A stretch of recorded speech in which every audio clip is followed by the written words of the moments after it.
اعوذ باللہ من الشیطان الرجیم بسم اللہ الرحمن الرحیم۔ معزز ناظرین اکرام، السلام علیکم ورحمۃ اللہ وبرکاتہ۔ معزز ناظرین اکرام، غازی ارطغرل جو کہ کافی زیادہ فیمس ہوا ہے ترکش ڈرامہ۔ ناظرین اکرام، یہ ڈرامہ دنیا کے مسلمان نوجوانوں کو جگانے کے لیے، بیدار کرنے کے لیے اور ان کو ان کا کھویا ہوا مقام واپس دلانے کے لیے بنایا گیا ہے۔ ناظرین اکرام، اصل میں غازی ارطغرل کون تھا؟ معزز ناظرین اکرام، دراصل غازی ارطغرل سلطنت عثمانیہ کا بانی تھا اور آپ کی پیدائش 1191 عیسوی میں ہوئی اور وفات 1280 عیسوی میں۔ کچھ کتابیں 1281 بتاتی ہیں۔ اور آپ کے 3 بیٹے تھے، گندوز، سوچی اور عثمان۔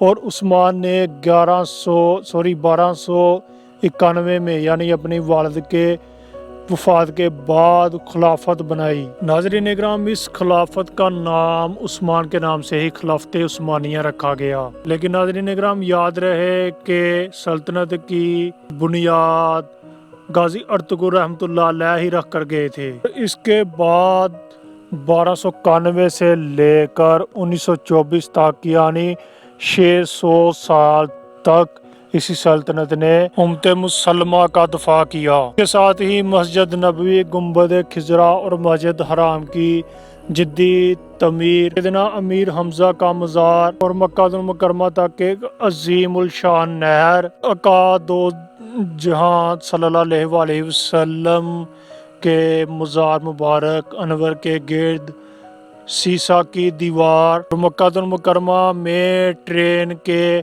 منصوبے جیسے کارنامے سر انجام دیے۔ ناظرین اکرام، ارتغل غازی کا خاندان وسطی ایشیا سے یہاں آیا تھا اور ان کے جد امجد اوغز خان کے 12 بیٹے تھے اور ان 12 بیٹوں میں سے آگے چل کر 12 قبیلے بنے اور انہی قبیلوں میں سے ایک قبیلہ کائی تھا جن سے ارتغل غازی تعلق رکھتا تھا اور آپ کے والد کا نام شاہ سلیمان تھا۔ ناظرین اکرام، ارتغل غازی کے 3 اور بھائی تھے، زلجان گلدارو اور آپ کی والدہ کا نام حائمہ تھا۔ آپ کا قبیلہ وسطی ایشیا سے ایران اور پھر ایران سے اناطولیہ آیا غلوں کے یلغار سے نمٹنے کے لیے۔ یہاں سلطان علاء الدین جو سلجوق سلطنت کے سلطان تھے۔ ناظرین اکرام، یہ سلجوق ترک سلطنت سلطان الپ ارسلان نے قائم کی تھی۔ 1071 میں بائزنٹائن بیٹل آف مونزیکٹ عبرتناک شکست دے کے سلطان الپ ارسلان تاریخ کی بہت بڑی شخصیت تھی۔ اس سلطنت کا آگے جا کے سلطان علاء الدین بنے تھے اور اسی سلطنت کے سائے تلے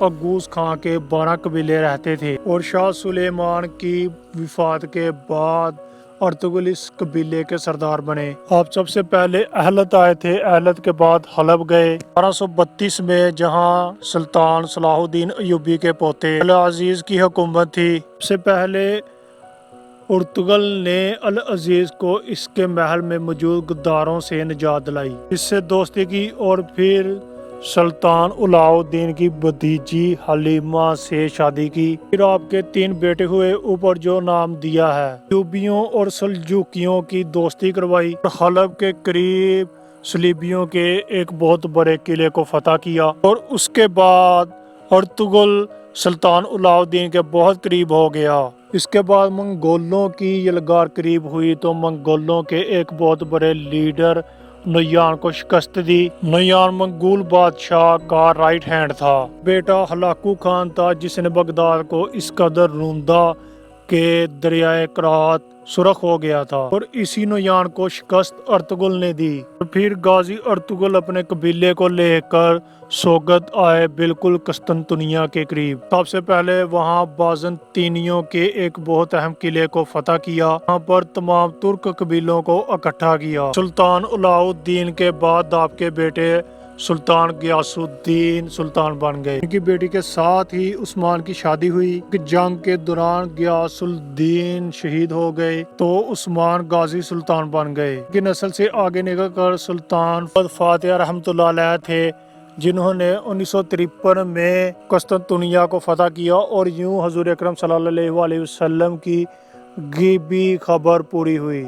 ناظرین اکرام، غازی ارطغرل بہت ہی بہادر جنگجو تھے، بدقسمتی سے ہماری نسل ان ہیرو کو بول چکی ہے۔ واریر جنگجو اسلام سے گزرا، جس میں اس نے کچھ نہ کچھ اسلام کے لیے ضرور کیا، اور اس کا ایک روحانی پہلو ضرور ہے، اور اس کے پیچھے ایک روحانی شخصیت ضرور ہوتی ہے۔ وہ شیخ محی الدین ابن العربی رحمۃ اللہ علیہ تھے۔ آپ درجنوں کتب کے مصنف ہونے کے ساتھ ساتھ قرآن پاک کی مایا ناز تفسیر بھی لکھی، اور آپ اندلس سے ارتغل کی روحانی مدد کو پہنچے تھے۔ ناظرین اکرام، امام ابن العربی نے غازی ارطغرل کو 2 بار موت کے منہ سے نکالا تھا، ہر وقت ارطغرل کی روحانی مدد کرتے رہتے۔ اللہ پاک غازی ارطغرل کا روحانی رتبہ بلند فرمائے اور ان پر درجنوں رحمتیں ہوں۔